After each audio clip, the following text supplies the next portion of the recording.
পৃষ্ঠা 191। প্রশ্ন 4।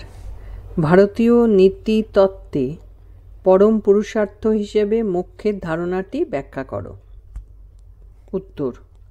ভারতীয় নীতিতত্ত্বে পরম পুরুষার্থ হিসেবে মোক্ষের ধারণা। ভারতীয় নীতিশাস্ত্রে যে 4টি পুরুষার্থের কথা বলা হয়েছে তাদের মধ্যে মোক্ষই হল পরম পুরুষার্থ। সে কারণেই মোক্ষকে শ্রেষ্ঠ পুরুষার্থ বলা হয়। আর অপরাপর পুরুষার্থগুলি হল মোক্ষের সহযোগী মাত্র। মোক্ষ হল অবিদ্যা থেকে, জীবন যন্ত্রণা থেকে, ভবরূপ বন্ধন থেকে, আত্মার বন্ধন থেকে চিরমুক্তি। এই মুক্তি হল মানুষের জন্ম মৃত্যুর চক্র থেকে চিরমুক্তি। মোক্ষকে ভারতীয় দর্শনে মুক্তি, অপবর্গ, কৈবল্য, নির্বাণ, নিঃশ্রেয়স প্রভৃতি নামে অভিহিত করা হয়েছে। এই মোক্ষ হল নিত্য পুরুষার্থ। একমাত্র চার্বাকগণই কামকে চরম পুরুষার্থ এবং অর্থকে গৌণ পুরুষার্থ রূপে উল্লেখ করেছেন।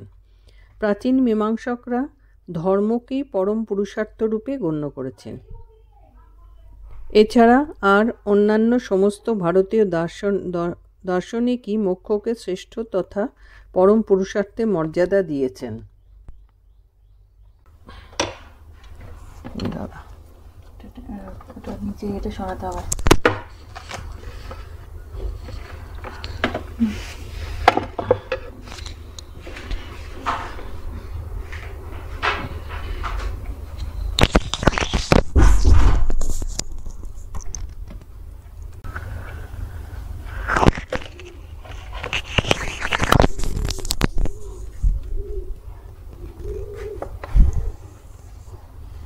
কারণ আত্মা হল স্বরূপত নিত্য, বুদ্ধ ও মুক্ত স্বভাব বিশিষ্ট। সে কারণেই বলা যায় যে আত্মার কোনো বন্ধনই হতে পারে না। আর আত্মার বন্ধনের বিষয়টি যেখানে অবান্তর, সেখানে তার মোক্ষ তথা মুক্তির বিষয়টিও অবাস্তব। অবিদ্যাবশত আত্মা বা পুরুষ যদি তার নিজের স্বভাব বিস্মৃত হয়, তখনই তাকে বলা হয় আত্মার বন্ধন দশা। অবিবেক তথা অবিদ্যাই হল এর মূল কারণ। পুরুষ ও প্রকৃতি যে আলাদা, এরূপ ভেদ জ্ঞানই হল বিবেক জ্ঞান। এই ভেদ জ্ঞান তথা বিবেক জ্ঞান দ্বারাই আত্মার মুক্তি বা কৈবল্য লাভ সম্ভব হতে পারে। সাংখ্যরা 2 প্রকার মুক্তির কথা বলেন, জীবন মুক্তি ও বিদেহী মুক্তি। যোগ দার্শনিকরাও মোক্ষ সম্পর্কে সাংখ্যদের অভিমতকেই স্বীকার করে নিয়েছেন। সে কারণেই মোক্ষ সম্পর্কিত যোগ দার্শনিকের সাংখ্যের অনুগামী রূপে গণ্য করা হয়। মীমাংসা অভিমত। প্রাচীন মীমাংসকদের মত অনুযায়ী দাবি করা যায় যে মোক্ষ কখনোই পরম বা শ্রেষ্ঠ পুরুষার্থ নয়। তাদের মতে স্বর্গলাভের জন্য ধর্মই হল পরম বা শ্রেষ্ঠ পুরুষার্থ। বেদবিহিত যাগযজ্ঞের দ্বারাই ধর্ম সম্পাদিত হয় এবং তার দ্বারাই স্বর্গসুখ লাভ করা যায়।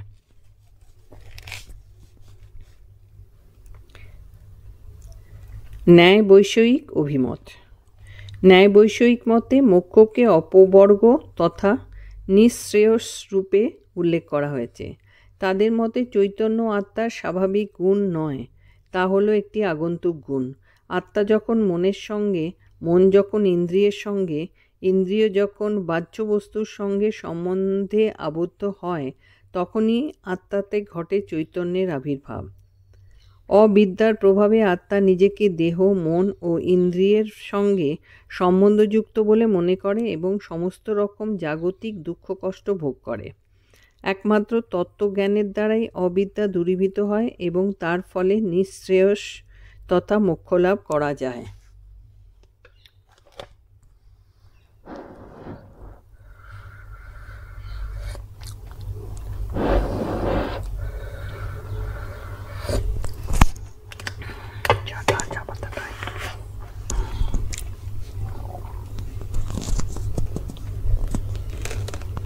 অদ্বৈত বেদান্ত তথা আচার্য শঙ্করের অভিমত। অদ্বৈত বেদান্তীদের মতে জীবই হল ব্রহ্ম এবং জীবাত্মাই হল পরমাত্মা। জীবাত্মা যখন পরমাত্মা রূপে নিজেকে উপলব্ধি করে তখনই হয় তার মোক্ষ বা মুক্তি। বিশুদ্ধ জ্ঞানই হল মোক্ষ লাভের একমাত্র উপায়। বেদান্ত বাক্য শ্রবণ, মনন এবং নিধিধ্যাসনের মাধ্যমেই বিশুদ্ধ জ্ঞান লাভ করা যায়। অদ্বৈত বেদান্তীরা জীবন মুক্তি ও বিদেহী মুক্তি উভয় প্রকার মুক্তিকেই স্বীকার করে নিয়েছেন।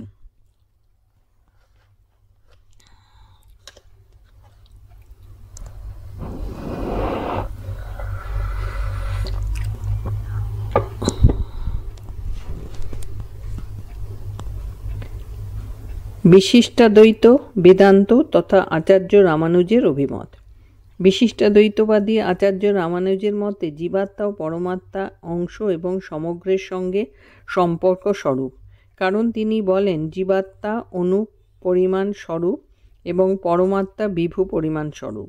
আবার জীবাত্মা যেখানে অল্পজ্ঞ রূপে গণ্য, সেখানে পরমাত্মা সর্বজ্ঞ রূপে খ্যাত। অবিদ্যাবশত জীব নিজেকে পরমাত্মা তথা ঈশ্বর থেকে বিচ্ছিন্ন বলে মনে করে এবং একেই বলা হয় জীবের বন্ধন দশা। এই বন্ধন দশা থেকে মুক্তি লাভই হল মোক্ষ।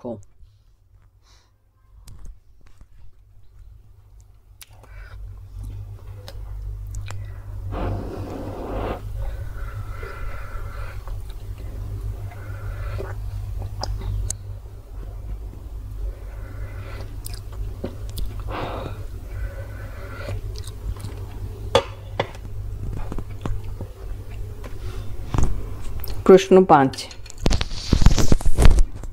ভারতীয় নীতিতত্ত্বে ধর্মের সঙ্গে নৈতিকতার সম্পর্ক কী? ধর্মের প্রকারগুলি কী? উত্তর: ভারতীয় নীতিতত্ত্বে ধর্মের সঙ্গে নৈতিকতার সম্পর্ক। ভারতীয় ধর্মতত্ত্ব ও নীতিতত্ত্ব বিশ্লেষণ করলে দেখা যায় যে ধর্ম ও নীতি কোনো ক্ষেত্রেই বিশিষ্টভাবে নেই, অর্থাৎ একটিকে ছেড়ে আরেকটির অস্তিত্ব লক্ষ্য করা যায় না। অবশ্য একথা ঠিক যে ভারতীয় নীতিতত্ত্বে কখনো কখনো দেখা গেছে নীতিভিত্তিক ধর্মকে, আবার কখনো কখনো দেখা গেছে ধর্মভিত্তিক নীতিকে। যাই হোক না কেন, একথা ঠিক যে ধর্ম ও নৈতিকতার সম্পর্ক যে অত্যন্ত ঘনিষ্ঠ তা অবশ্যই স্বীকার্য। অগ্নিপুরাণ, ব্রহ্মপুরাণ এবং পদ্মপুরাণে 10 প্রকার নৈতিক নিয়ম তথা ধর্মের উল্লেখ দেখা যায়। এগুলি হল যথাক্রমে অহিংসা, ক্ষমা, সমদম, দয়া, শৌচ, দান, সত্য, তপস, অস্তেয় এবং জ্ঞান। এগুলির মধ্যে অবশ্য অহিংসাকেই পরম ধর্মরূপে উল্লেখ করা হয়েছে, কারণ অপরাপর ধর্মগুলি অহিংসা নামক ধর্মেরই অন্তর্ভুক্ত। বৌদ্ধ ও জৈন দর্শনে এই অহিংসাকে মূল মন্ত্ররূপে উল্লেখ করা হয়েছে। বৌদ্ধ দর্শনে তাই বলা হয়েছে সেই ব্যক্তিই হল পরম ধার্মিক, যিনি কথায়, কর্মে এবং চিন্তায় অহিংস রূপে গণ্য। সুতরাং সৎ চিন্তা, সৎ কর্ম এবং সৎ জীবনধারণই হল মানুষের প্রকৃত ধর্ম, এবং এরূপ ধর্ম আয়ত্ত করাই হল মানুষের মূল উদ্দেশ্য। সে কারণেই ধর্মকে একটি অন্যতম পুরুষার্থ রূপে উল্লেখ করা হয়েছে।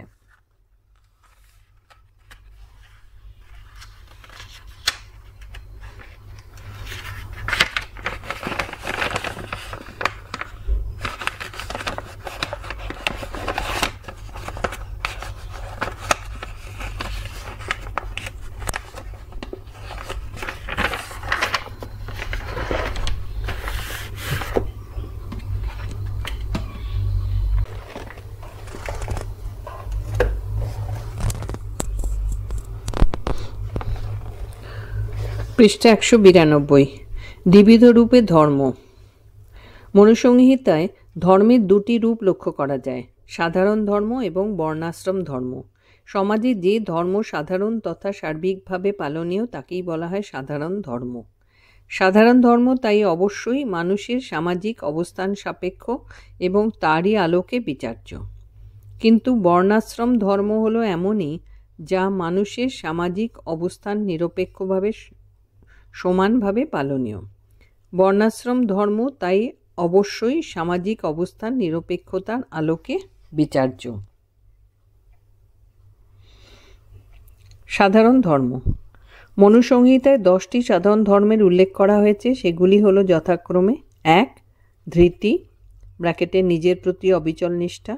2. ক্ষমা ব্র্যাকেটে অপরাধের মার্জনা। 3. দম ব্র্যাকেটে সহনশীলতা। 4. অস্তেয় ব্র্যাকেটে অপরের দ্রব্য চুরি না করা। 5. শৌচ দৈহিক ও মানসিক শুচিতা। 6. ধী ব্র্যাকেটে জ্ঞান প্রসূত বিচারশক্তি।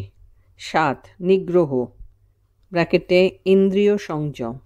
8. বিদ্যা ব্র্যাকেটে জীবন ও জগৎ সম্পর্কিত তত্ত্বমূলক জ্ঞান। 9. সত্য ব্র্যাকেটে যথার্থ রূপ প্রকাশ। এবং 10. অক্রোধ ব্র্যাকেটে ক্রোধহীনতা।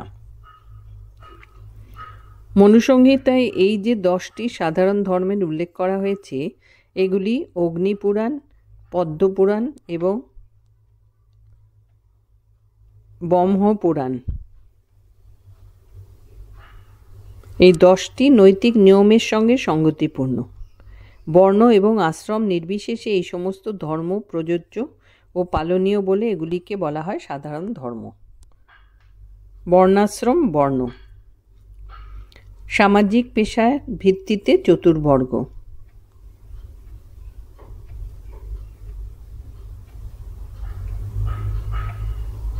চতুর্বর্ণ সামাজিক মানুষের বর্ণ এবং ধর্মর ওপর ভিত্তি করে যে ধর্ম গড়ে উঠেছে তাকেই বলা হয় বর্ণাশ্রম ধর্ম।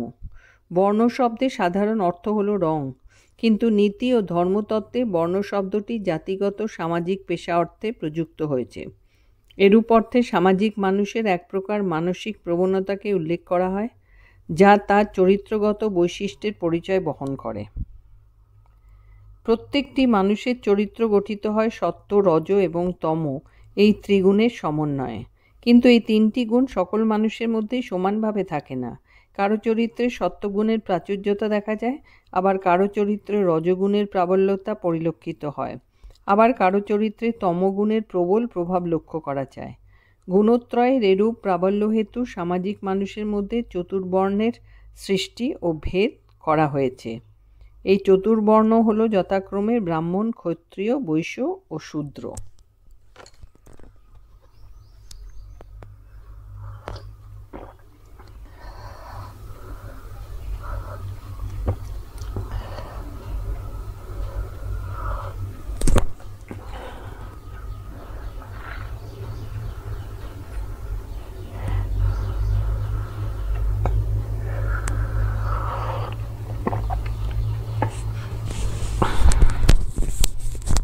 প্রশ্ন 6।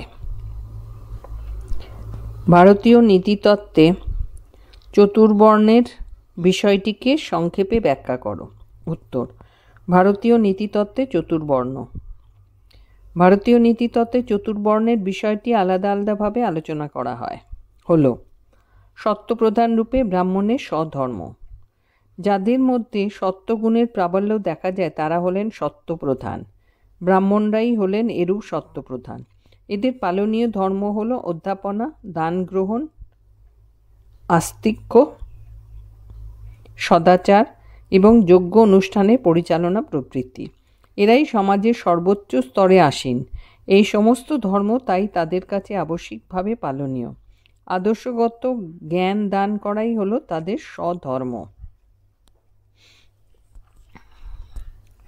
রজপ্রধান রূপে ক্ষত্রিয়ের স্বধর্ম। ক্ষত্রিয়দের মধ্যে রজগুণের প্রাবল্য থাকায় তারা হলেন রজপ্রধান।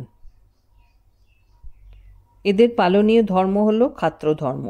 এরূপ ধর্মের পরিপ্রেক্ষিতেই বলা যায় যে এদের পালনীয় কর্তব্য হল রাজধর্ম রক্ষা করা, প্রজ্ঞা পালন করা, অসাধু ব্যক্তি ও দুষ্কৃতী ব্যক্তিদের দমন করা, অসহায় ব্যক্তিকে রক্ষা করা, যুদ্ধ করা এবং যুদ্ধে পিছিয়ে না আসা ইত্যাদি। সমস্ত প্রকার মানসিক দুর্বলতাকে জয় করাই হলো এদের মূল কর্তব্য। ক্ষত্রিয়দের ধর্মকেই বলা হয় ক্ষাত্রধর্ম এবং ক্ষাত্রধর্মে উদ্দীপ্ত হওয়াই হলো ক্ষত্রিয়ের স্বধর্ম।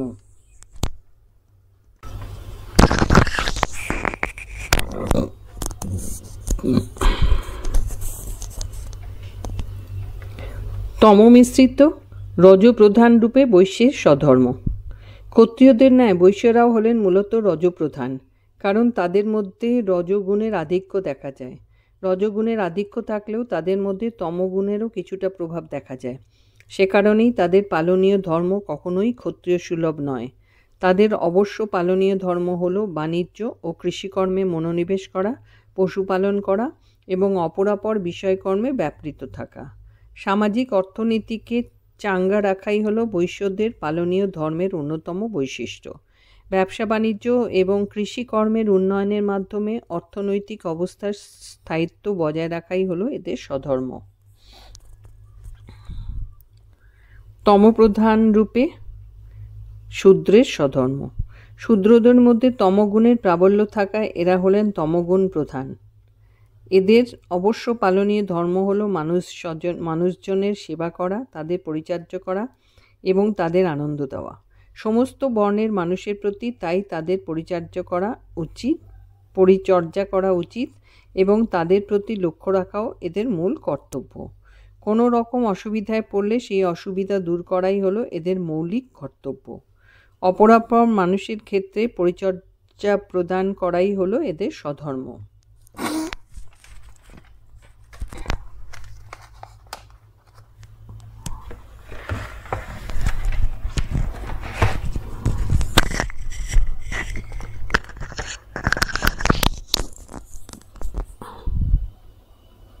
প্রশ্ন 7।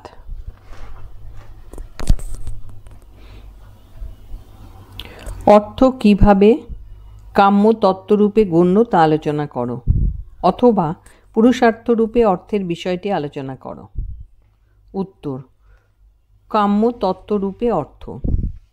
অর্থ হল চতুর্বিধ পুরুষার্থের অন্যতম একটি কাম্য বস্তু, কারণ ধর্মের আচরণের জন্য অর্থেরও প্রয়োজন হয়। অর্থ ছাড়া ধর্মাচরণ সম্ভব নয় বলেই অর্থকে একটি কাম্য বস্তু তথা পুরুষার্থ রূপে গণ্য করা হয়েছে। অনেকে অবশ্য এই অর্থকে একটি গৌণ কাম্য বস্তুরূপে উল্লেখ করেছেন, কারণ অর্থের কাজ হল অপরাগপর পুরুষার্থ লাভের পথে সহায়ক হয়ে ওঠা। কিন্তু চাণক্য অর্থকে ধর্মের মূল ভিত্তিরূপে উল্লেখ করে বলেন, ধর্মস্য মূলম অর্থ। কৌটিল্য তার অর্থশাস্ত্রে এরূপ অভিমতই ব্যক্ত করেছেন। যাই হোক না কেন, একথা ঠিক যে অর্থের প্রয়োজন হয় জীবনের সমস্ত ক্ষেত্রেই। অর্থ ছাড়া জীবন প্রবাহকে কখনোই এগিয়ে নিয়ে যাওয়া যায় না। ধর্ম আচরণের জন্য অর্থের প্রয়োজন হয়, আশ্রম ধর্ম পালনের জন্যও অর্থের প্রয়োজন হয়, বেদ বিহিত বিভিন্ন প্রকার ধর্মীয় অনুষ্ঠান ও যজ্ঞাদির জন্যও অর্থের প্রয়োজন হয়, গার্হস্থ্য জীবনযাপনের জন্যও অর্থের প্রয়োজন হয়। অর্থকে তাই মানব জীবনের অন্যতম একটি পুরুষার্থ রূপে গণ্য করা হয়েছে।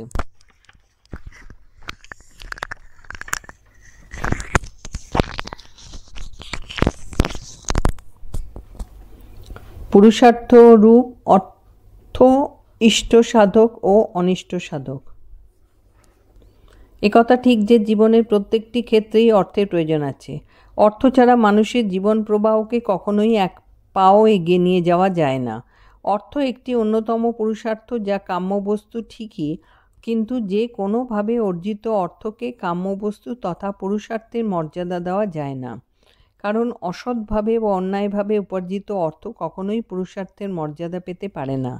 পুরুষার্থের মর্যাদা পেতে গেলে অর্থকে সৎ উপায়ে অর্জিত হতে হবে।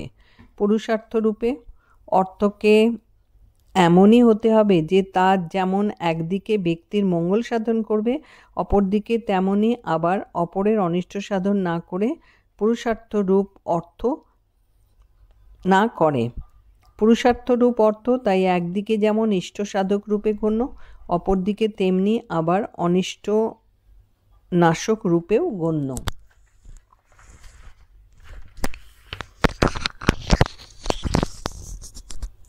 পৃষ্ঠা 193।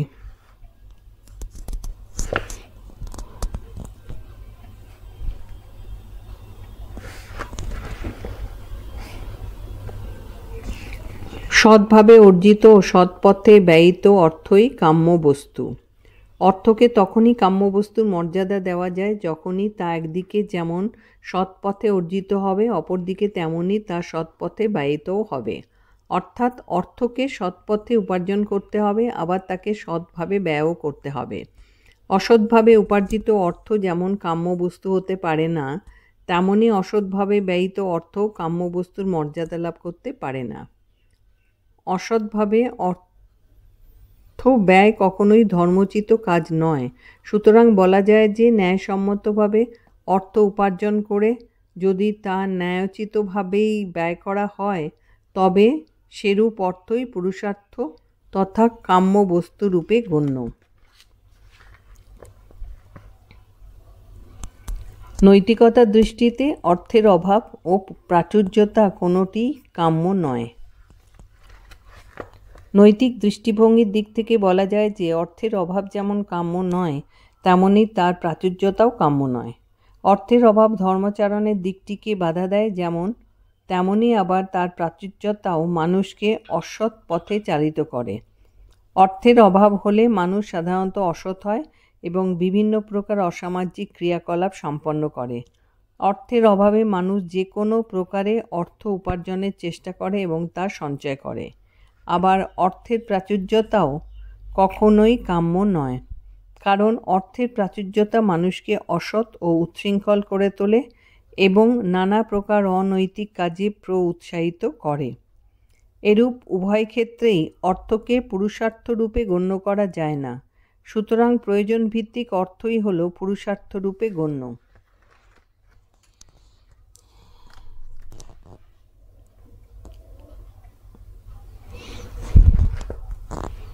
ধর্মের দ্বারা নিয়ন্ত্রিত অর্থই পুরুষার্থ। নৈতিকতার দৃষ্টিকোণ থেকে বলা যায় যে সৎ পথে অর্জিত অর্থের কার্পণ্যতাও যেমন কাম্য নয়, তেমনি আবার তার অতিরিক্ত ব্যয়ও কাম্য নয়। কারণ অর্থের কার্পণ্যতা মনুষ্যত্বকে সংকুচিত করে, আবার অর্থের অতিরিক্ত ব্যয়ও তার সত্তাকে উচ্ছৃঙ্খল বা এলোমেলো করে তোলে। সে কারণেই বলা যায় যে অর্থের উপার্জন এবং ব্যয়ের ক্ষেত্রে সংযত নিয়ন্ত্রণের প্রয়োজন। অর্থের ক্ষেত্রে সাধারণ সংযত নিয়ন্ত্রণের জন্য ধর্মের নিয়ন্ত্রণ একান্তভাবেই কাম্য, কারণ একমাত্র ধর্মীয় নিয়ন্ত্রণই অর্থের সদ্ব্যবহারে সাহায্য করতে পারে।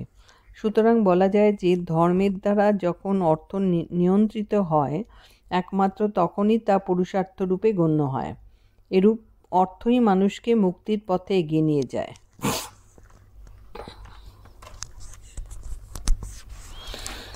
প্রশ্ন ৮, পুরুষার্থ হিসেবে কামের বিষয়টি আলোচনা করো।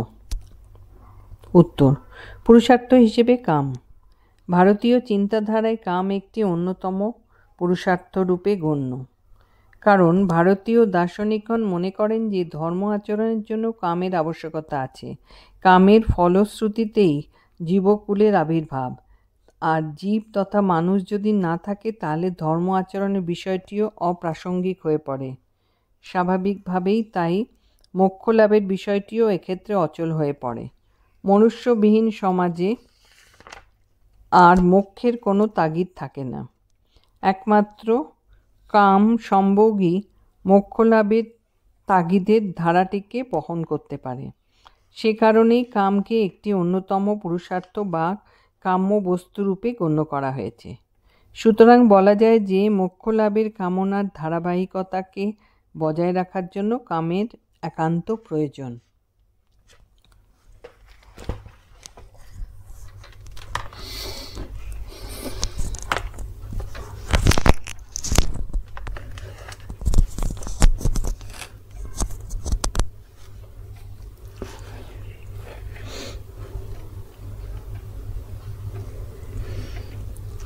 দ্বিবিধ অর্থে কাম।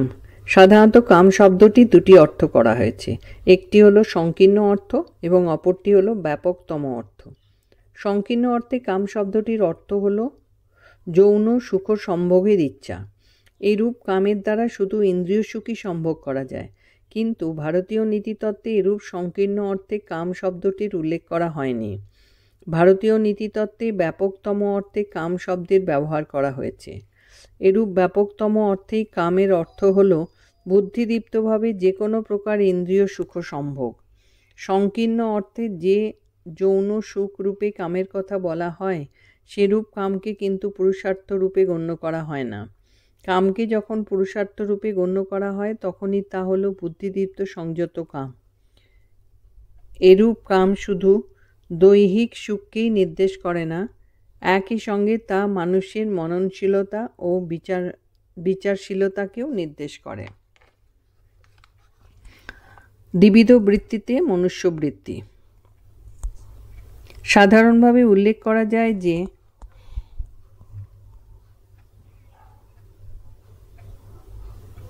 মানব প্রকৃতিতে দুটি বৃত্তি নিহিত আছে। এই দুটি বৃত্তির একটি হলো জীববৃত্তি, অপরটি হলো বুদ্ধিবৃত্তি। জীববৃত্তিকে বলা হয় পশুবৃত্তি এবং সে কারণে জীববৃত্তির জন্য মানুষের মধ্যে পরিলক্ষিত হয় নিম্নতর জৈবিক সত্তা। এরূপ জৈবিক সত্তা মূলত দৈহিক সুখ পাওয়ার লালসায় উন্মত্ত, কিন্তু মানুষের মধ্যে বুদ্ধিবৃত্তির উপস্থিতি থাকায় মানুষ সব রকম যৌন সুখ সম্ভোগরূপে কামকে কামনা করে না। বুদ্ধিবৃত্তির দ্বারা মানুষ কামকে সংযতভাবে চালিত করে এবং মানুষকে মোক্ষ অভিমুখী করে গড়ে তোলে। ভারতীয় সনাতন চিন্তাধারায় তাই শুধুমাত্র কামের জন্য কামাচরণ অত্যন্ত নিন্দনীয়। বুদ্ধি সঞ্জাত সংসার ধর্মে কাম। শাস্ত্রে বলা হয়েছে পুত্রার্থে ক্রিয়তে ভার্যা, কিন্তু এই ব্যাখ্যাটিকে কখনোই এভাবে উপস্থিত করা সঙ্গত নয় যে শুধু পুত্র উৎপাদনের জন্যই ভার্যার প্রয়োজন হয়, অর্থাৎ পুত্রের জন্যই স্ত্রী সম্ভোগ করতে হয়। এর প্রকৃত নিহিত অর্থটি হল সংসার ধর্ম যাপনের জন্য এবং সেই সংসার সঞ্চরণের জন্য ভবিষ্যৎ প্রতিনিধি স্বরূপ সন্তানদের জন্য স্ত্রী সম্ভোগ করা উচিত। এরূপ ক্ষেত্রে তাই শুধু পশুবৃত্তিসুলভ কামের বিষয়টির উপর গুরুত্ব দেওয়া হয়নি। এখানে যে বিষয়টির উপর গুরুত্ব দেওয়া হয়েছে তা হল বুদ্ধি সঞ্জাত সংসার ধর্মের বিষয়। এরূপ বুদ্ধি সঞ্জাত সংসার ধর্ম আমাদের ভারতীয় নৈতিকতার একটি উজ্জ্বল স্তম্ভ। ভারতের নৈতিকতা হল সংযত বুদ্ধিদীপ্ত কাম আচরণের মধ্যে দিয়ে মানুষের পশুসত্তাকে পরিহার করে দেবসত্তাকে জাগরিত করা এবং মানুষকে মোক্ষ অভিমুখী রূপে গড়ে তোলা।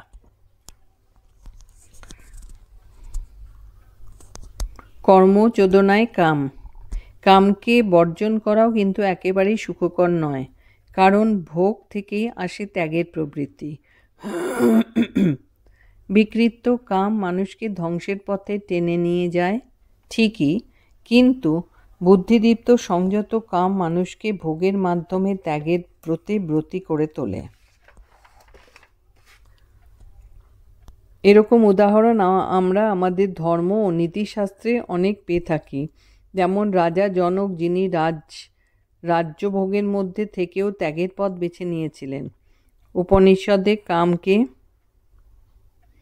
কর্মে প্রবৃত্ত হওয়ার বিষয় রূপে উল্লেখ করা হয়েছে। এরূপ কাম থেকে আসে সংকল্প এবং সংকল্প থেকে জাগরিত হয় কর্মচোদনা। কর্মচোদনা যদি সংকল্পের মাধ্যমে সুনিয়ন্ত্রিত হয় তবে তা হবে নৈতিকতা সম্পন্ন এবং এরূপ কামই আমাদের কাম্য বস্তু তথা পুরুষার্থ রূপে গণ্য।